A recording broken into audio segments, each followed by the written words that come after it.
ಅಧಿಕಾರಿಗಳ ಸಭೆಯಲ್ಲಿ DCM doctor G Parameshwar ಪ್ರಮುಖವಾಗಿ 2 ಸೂಚನೆಗಳನ್ನ ನೀಡಿದ್ದಾರೆ. 2023 ಬರದ ಬೆಳೆಯನ್ನು ಬೆಳೆದಿತ್ತು, ಆದ್ರೆ ಸಕಾಲದಲ್ಲಿ ಮಳೆ ಕಾಣದೆ ರೈತನಿಗೇನು ಸಿಗಲಿಲ್ಲ.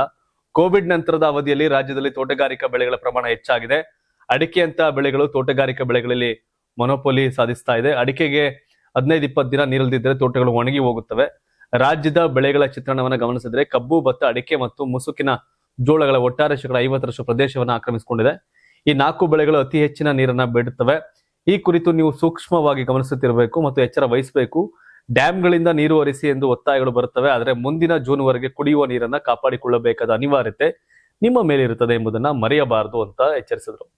ಜನ ಗುಳೆ ಹೋಗುವ ಗ್ರಾಮಗಳನ್ನ ಗುರುತಿಸಿ ಅಲ್ಲಿ ವಿಬಿಜಿ ರಾಮ್ಜಿ ಯೋಜನೆಯಡಿ ಉದ್ಯೋಗ ದೊರೆಯುವಂತೆ ಮಾಡುವ ಮೂಲಕ ವಲಸೆಯನ್ನ ತಪ್ಪಿಸಬಹುದಾಗಿದೆ. ಸಾವಿರಾರು ಮಕ್ಕಳು ಶಾಲೆಗೆ ಹೋಗದೆ ವಲಸೆ ಹೋಗುತ್ತಿದ್ದಾರೆ ಎಂದು ಪತ್ರಿಕೆಗಳು ವರದಿ ಮಾಡ್ತಿವೆ. ಈ ಕುರಿತು ನಿಗಾ ವಹಿಸಿ. ಬರಗಾಲದ ಸಂದರ್ಭಗಳಲ್ಲಿ ಸಾಂಕ್ರಾಮಿಕ ಕಾಯಿಲೆಗಳು ಹರಡುತ್ತವೆ, ಅವುಗಳ ಬಗ್ಗೆ ಗಮನವಿರಲಿ. ಎಲ್ಲಿಯೂ ಸಹ ಬೀಜ, ಗೊಬ್ಬರಗಳಿಗೆ ತೊಂದರೆಯಾಗದಂತೆ ನೋಡಿಕೊಳ್ಳಿ. ಮಾಧ್ಯಮಗಳು ತಪ್ಪು ವರದಿ ಮಾಡಿದರೆ ಸತ್ಯಾಂಶವೇನೆಂದು ಕೂಡಲೇ ಸ್ಪಷ್ಟೀಕರಣ ನೀಡಬೇಕು ಎಂದು ತಿಳಿಸಿದರು. ಇನ್ನು ಡಿಸಿಎಂ ಬರ ಕುರಿತು ವಿಷಯ ಮಂಡಿಸುವಾಗ ಮೊಬೈಲ್ನಲ್ಲಿದ್ದ ಅಧಿಕಾರಿ ವರ್ತನೆಗೆ ಸಿಎಂ ತೀವ್ರ ಅಸಮಾಧಾನ ವ್ಯಕ್ತಪಡಿಸಿದರು.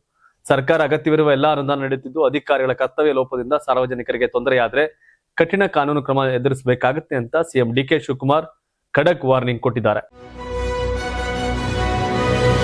ಕೆಲವರು ನನ್ನನ್ನ ರಾಜಕೀಯವಾಗಿ ಮುಗಿಸೋಕೆ ಷಡ್ಯಂತ್ರ ಮಾಡ್ತಿದ್ದಾರೆ ಅಂತ ಕೆಪಿಸಿಸಿ ಅಧ್ಯಕ್ಷ ಬಿಕೆ ಹರಿಪ್ರಸಾದ್ ಆರೋಪ ಮಾಡಿದ್ದಾರೆ. ಕೆಪಿಸಿಸಿ ಕಚೇರಿಯಲ್ಲಿಂದು ಮಾತನಾಡಿದಂತ ಅವರು ಬಿಕೆ ಹರಿಪ್ರಸಾದ್ ಸಂಪುಟ ಸೇರ್ತಾರೆ ಎಂಬ ಮಾತುಗಳು ಕೇಳಿ ಬರುತ್ತಿರುವ ಬಗ್ಗೆ ಪ್ರತಿಕ್ರಿಯಿಸುತ್ತಾ, ಸಚಿವ ಸಂಪುಟ ವಿಸ್ತರಣೆ ವಿಚಾರವನ್ನ ಸಿಎಂ ಅವರೇ ಹೇಳಬೇಕು. 140 ಶಾಸಕರಿದ್ದಾರೆ, ಅವರಲ್ಲಿ ಯಾರಿಗೆ ಅಂತ ವರಿಷ್ಠರು ತೀರ್ಮಾನ ಮಾಡ್ತಾರೆ ಅಂತ ಹೇಳಿದ್ರು. ರಾಹುಲ್ ಗಾಂಧಿ ಅವರನ್ನ ಪ್ರಧಾನಿ ಮಾಡಬೇಕು, ರಾಜ್ಯದಲ್ಲಿ ಜಾಗೃತಿ ಮೂಡಿಸುವ ಕೆಲಸ ಆಗ್ತಾ ಇದೆ. ರಾಜ್ಯಕ್ಕೆ ಬಂದು ಅಭಿಯಾನದಲ್ಲಿ ಭಾಗವಹಿಸುವಂತೆ ರಾಹುಲ್ ಗಾಂಧಿಗೆ ಮನವಿ ಮಾಡಿದ್ದೇವೆ, ಅವರು ಸದ್ಯದಲ್ಲೇ ತಿಳಿಸ್ತಾರೆ ಅಂತ ತಿಳಿಸಿದ್ರು.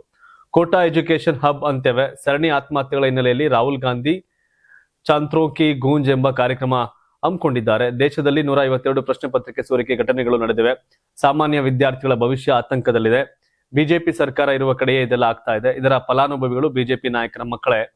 ರಾಜಸ್ಥಾನ, ಗುಜರಾತ್ ಎಲ್ಲೆಡೆ ಆಗಿದೆ. ಪೊಲೀಸರು ವಶಕ್ಕೆ ಪಡೆದಿರುವ ಬಿಜೆಪಿಯವರ ಮಕ್ಕಳನ್ನೇ ಅಂತ ಟೀಕಿಸಿದ್ರು. ಭಾರತ ಶಿಕ್ಷಣ ವ್ಯವಸ್ಥೆ ಉತ್ತಮವಿದ್ದು 550 ಯೂನಿವರ್ಸಿಟಿಗಳನ್ನ ನೆಹರು ತಂದ್ರು.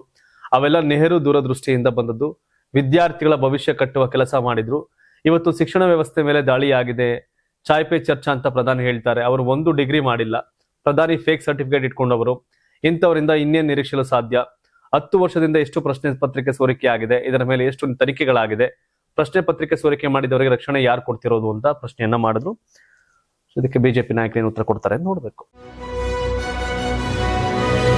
ಅಯೋಧ್ಯೆಯ ಶ್ರೀರಾಮ ಮಂದಿರಕ್ಕೆ ಹರಿದು ಬಂದಿರತಕ್ಕಂಥ ಭಕ್ತರ ದೇಣಿಗೆ ಹಣದಲ್ಲಿ ಭಾರೀ ಪ್ರಮಾಣದ ದುರುಪಯೋಗ ಮತ್ತು ಕಳ್ಳತನ ನಡೆದಿದೆ ಎಂಬ ಗಂಭೀರ ಆರೋಪ ಕೇಳಿಬಂದಿದ್ದು, ಈ ಬಗ್ಗೆ ಸ್ವತಂತ್ರ ಹಾಗೂ ಸಮಗ್ರ ತನಿಖೆ ನಡೆಸುವಂತೆ ಲೋಕಸಭೆ ವಿರೋಧ ಪಕ್ಷದ ನಾಯಕ ರಾಹುಲ್ ಗಾಂಧಿ ಹಾಗೂ ಕಾಂಗ್ರೆಸ್ ಅಧ್ಯಕ್ಷ ಮಲ್ಲಿಕಾರ್ಜುನ್ ಖರ್ಗೆ ಅವರು ಭಾನುವಾರ ಪ್ರಧಾನಿ ಮೋದಿ ಅವರಿಗೆ ಜಂಟಿ ಪತ್ರ ಬರೆದು ಆಗ್ರಹ ಮಾಡಿದ್ದಾರೆ. ತಮ್ಮ ಕಷ್ಟದ ದುಡಿಮೆಯ ಹಣವನ್ನ ಅಪಾರ ಶ್ರದ್ಧೆ ಮತ್ತು ಭಕ್ತಿಯಿಂದ ಮಂದಿರಕ್ಕೆ ಕಾಣಿಕೆಯಾಗಿ ನೀಡಿದ ಲಕ್ಷಾಂತರ ಭಕ್ತರು ಈ ಕಳ್ಳತನದ ಸುದ್ದಿಯಿಂದ ತಮಗೆ ದ್ರೋಹ ಎಸಗಲಾಗಿದೆ ಎಂಬ ಆಘಾತದಲ್ಲಿದ್ದಾರೆ. ಹೀಗಾಗಿ ರಾಮ ಮಂದಿರದ ನಿಧಿಯ ನಿರ್ವಹಣೆಯಲ್ಲಿ ಸಂಪೂರ್ಣ ಪಾರದರ್ಶಕತೆ ಇರಬೇಕು ಅಂತ ಕಾಂಗ್ರೆಸ್ ನಾಯಕರು ಒತ್ತಾಯ ಮಾಡಿದ್ರು. ಸಂಸತ್ತಿನ ಮುಂಗಾರು ಅಧಿವೇಶನ ಆರಂಭಕ್ಕೆ ಕೇವಲ 1 ದಿನ ಬಾಕಿ ಇರುವಾಗ ಪ್ರಧಾನಿ ಮೋದಿ ಅವರಿಗೆ ಪತ್ರ ಬರೆಯಲಾಗಿದ್ದು, ಈ ಗಂಭೀರ ಹಗರಣದ ಬಗ್ಗೆ ಪ್ರಧಾನಿ ಮೌನ ವಹಿಸಿರುವುದು ಖಂಡನೀಯ ಮತ್ತು ಒಪ್ಪಿಕೊಳ್ಳಲು ಅಸಾಧ್ಯ ಅಂತ ಕಾಂಗ್ರೆಸ್ ನಾಯಕರು ಕಿಡಿಕಾರಿದ್ದಾರೆ. ಇಂತಹ ದೊಡ್ಡ ಅಪರಾಧ ನಡೆಯುತ್ತಿದ್ರೂ ನೀವು ಮೌನವಾಗಿರುವುದು ಸರಿಯಲ್ಲ. ಭಕ್ತರ ನಂಬಿಕೆಯನ್ನ ಮರುಸ್ಥಾಪಿಸುವುದು ಮತ್ತು ಹೊಣೆಗಾರಿಕೆಯನ್ನ ನಿಗದಿಪಡಿಸುವುದು ನಿಮ್ಮ ಕರ್ತವ್ಯ ಅಂತ ಪತ್ರದಲ್ಲಿ ಉಲ್ಲೇಖ ಮಾಡಲಾಗಿದೆ.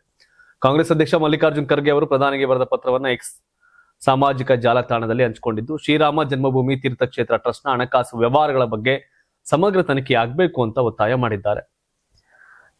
ನೋಡ್ಬೇಕು ಒತ್ತಾಯ ಮಾಡಿದ ರಾಹುಲ್ ಗಾಂಧಿ ಮತ್ತು ಇವರು. ಯಾಕಂದ್ರೆ ಅದನ್ನ ಬಾಬ್ರಿ ಮಸೀದಿ ಕಡಿಮೆ ರಾಮ ಮಂದಿರ ಕಟ್ಟೋ ವಿಷಯದಲ್ಲಿ ಬಿಜೆಪಿ ಪಾತ್ರ ದೊಡ್ಡದಿದೆ. ಈ ಹಗರಣದಲ್ಲೂ ಕೂಡ ಅವರೇ ತಾನೇ ಮಾಡಿದ್ದು, ಅದನ್ನ ಹೇಳಿ ಒತ್ಕೊಳ್ಳಿ ಅಂತ ಹೇಳ್ತಾ ಇದ್ದಾರೆ.